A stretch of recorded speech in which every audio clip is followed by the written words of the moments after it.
Good morning, everyone. I'm Glenn, and this is Zach, and welcome to episode 2 of our podcast, God at Arm's Length. This is a journey to break down the barriers of broken people, those that are reaching for God while keeping Him at arm's length. As always, we strive to be scripturally sound and humanly honest. So last week, we kind of just talked about why we were doing this, went over a few things that kind of just about ourselves and the whole idea that we're broken people. That life has not always dealt us the best hand. But even if you did get dealt a great hand, that's still a great story. But today we are going to talk about fear. And that's a big one, right? Everybody's afraid of something. But today we're going to talk about fear of 3 things: disappointment, success, and intimacy. What do you think about fear, Zach? When you hear the word fear, what does it bring up in you? Yeah, no, man, I'm excited to hop into today's episode as well, man. And when I think of fear, I immediately think of everything last week we talked about just with the barriers, and that like natural, like wanting to push something away or keep it something only a little bit close. I think about that immediately. I feel this like restriction, like of wanting to either run or kind of like, like just want to retreat, run and retreat. That's kind of what I think about when I think of fear, or just different things that I've seen from people and things that have happened to me that have caused me to want to hide. Yeah, I get that.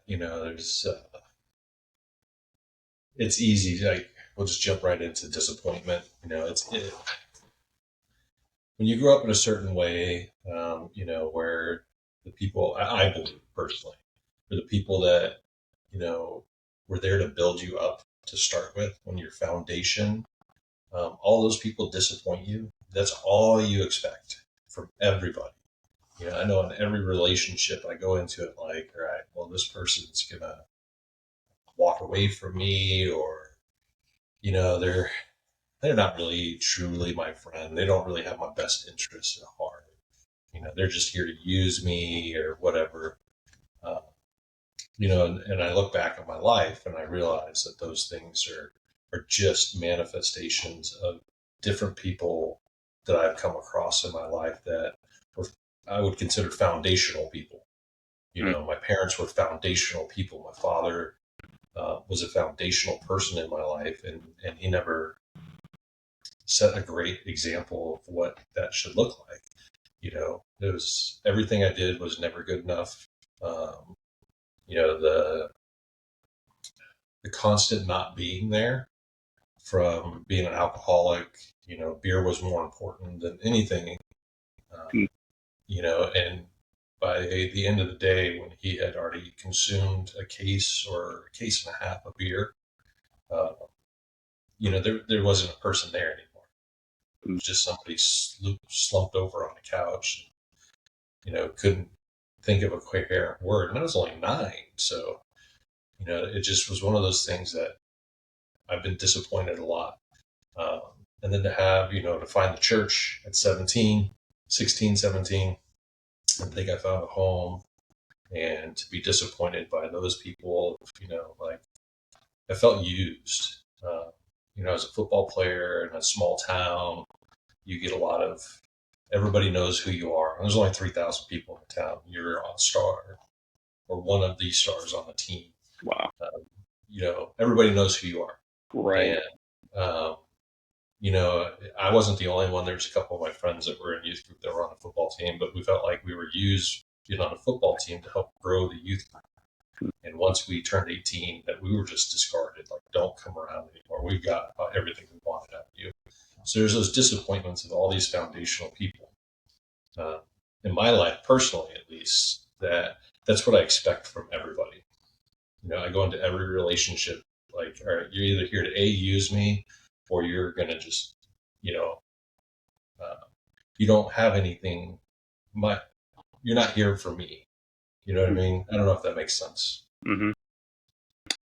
Yeah, I feel like I touched really briefly on all the like theology of the garden, why we run and hide and put people at like a distance and that whole thing, especially with our relationship with the Lord.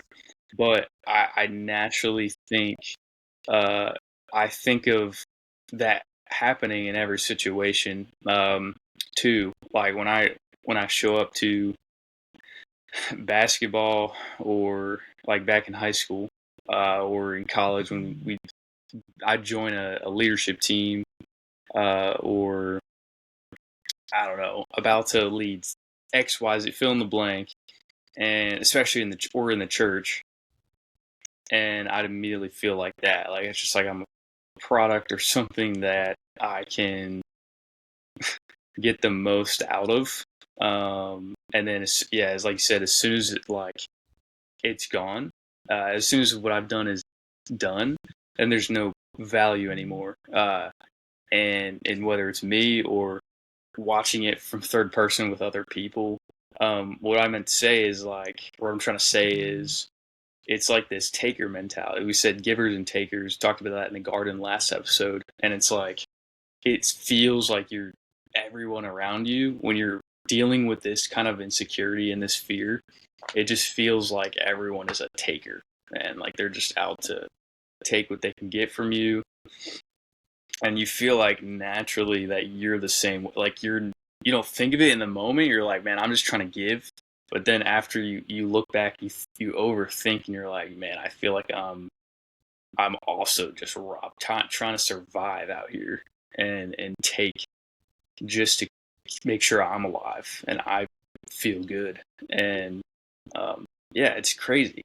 And so Yeah, no, I get that. It's I look back and there's definitely times when I'm like, you know what, these people are just they're going to disappoint me, so I'm going to set them up to disappoint me by being a taker. You mm, know, right? I'm going to get the best I can out of this situation so that they have to walk. They have to walk away, and then it's this weird like cyclic thing where it's like, all right, well, I'm going to make sure you disappoint me, and then I'm going to blame you for disappointing me when I was really truly the problem in the first place. And I think that's something that's mm, it's a barrier that I think a lot of people put up without really, being cognizant of it, recognizing that that's what they're doing until after the situation's over. And you have to have a true, honest conversation with yourself about it. Many people can go on, and I still have that same problem. I work really hard at like trying to trust people. mm, But, even in in my marriage, there was things that I trusted my partner with that I shouldn't have. And, that's a really hard thing to accept, right? mm, Especially when you want to go into another relationship, you go into the next relationship with whoever that is.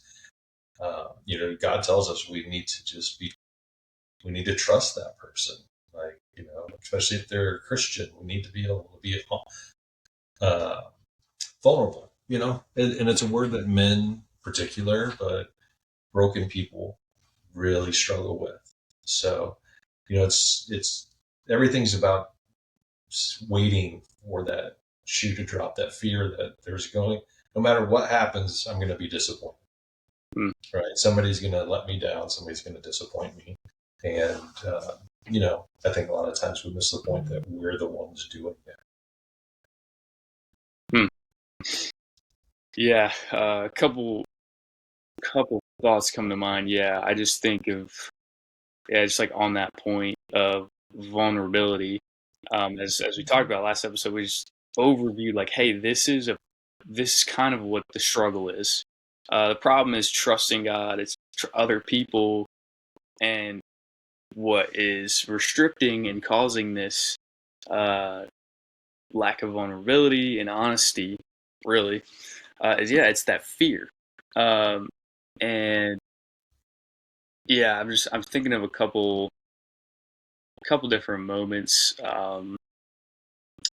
Let's say in college, or especially college. because, man, that comparison trap, and that's kind of another whole subject, but and you're going into every situation looking at like, man, what are these people bringing to the table? How am I the same? How am I different? But because of the insecurity, you kind of just, man, you don't really know what you really bring to the table, honestly. And then, like we were saying, you just expect others to kind of take. And so, whatever you just brought to the table in a moment of ministry or anything like that, just doing it. I just did a church residency for the last year as well after college, and great time, but definitely had insecurity in myself too, and saw it in other people too. And so, yeah, if you don't know yourself and you aren't willing to be open about yourself, it can, and fear can blind you, and it can make you run before you even arrive to a place of people or the activity that you are set out to lead or be a part of. I mean, you're running like that's you're never, think of it this way, you're never standing still, you're always running. Like you're always running from something, you're expecting to have to run before anything even starts. Before the race even starts, you're running. So Yeah, I think it kind of goes back to like we talked a little bit about, you know, two people. yeah. Uh, there's times I've thought, Yeah, you're good.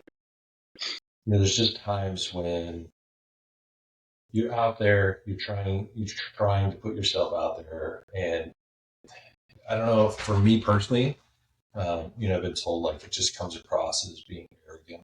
Like you're trying to relate to people because you just don't know how to relate to people. You're trying to give them this like, oh, you know, hey, I'm trying to find something that you and I have in common.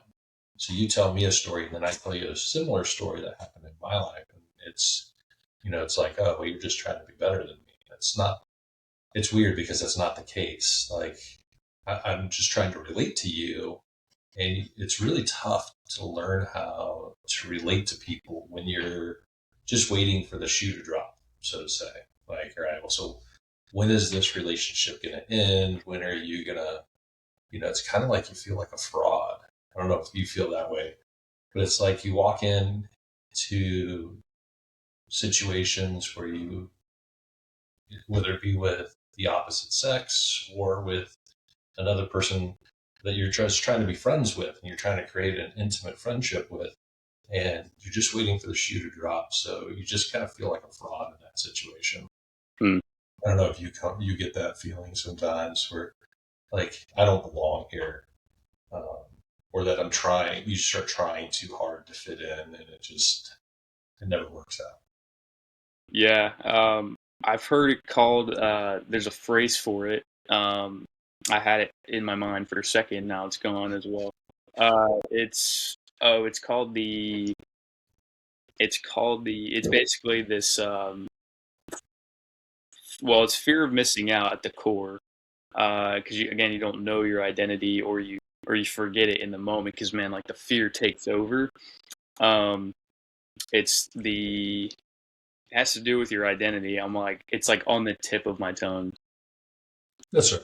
Yeah. Yeah. If you think of it later, we'll drop I'll it think. down. I'm sure I'll think of it. So. So yeah, I mean, we spend a lot of time, you know. I think when you're broken, and you come from a place, like I said, where the foundational people in your life have let you down. Like disappointment is just expected. The fear of not being disappointed by somebody outweighs the expectation of disappointment, right? So, um, you know, and that just comes kind of to the next part that I was hoping we could talk about, which is the fear of success. Hmm. Um, and I think when you're sitting there waiting for people to disappoint you, it's really hard to be successful at a lot of different things. I know my personal life, and we were talking about this a little bit yesterday during our little production meeting. There's always these times where you start working on something and you get right to the end of where you're going to finish it. Right? Mm-hmm. And then you realize that now other people are going to be involved. It's no longer just you. And because you have that fear that everybody's going to disappoint you, you just kind of give up and you don't cross the finish line. So then you start to fear success, because once you start being successful, then people start coming into your life. And when people are coming into your life, they're going to disappoint you, because you're going to either make them disappoint you or they're just going to do it naturally. Right? It's really hard to be successful. It's really easy to give up on stuff. And I don't know, how it's been in your life with that, but I know, like I said, personally, I could think of, I had this great idea and I worked really hard on it. And I ran into some issues with it, but I was creating a prayer app that I wanted to do. Oh, yeah. And I thought it would be awesome. And I ran into some back end issues that I just couldn't make work, but I probably could have still put it out there. But then I was like, people were around me that I knew were like, oh, that's really interesting. I can't wait to see it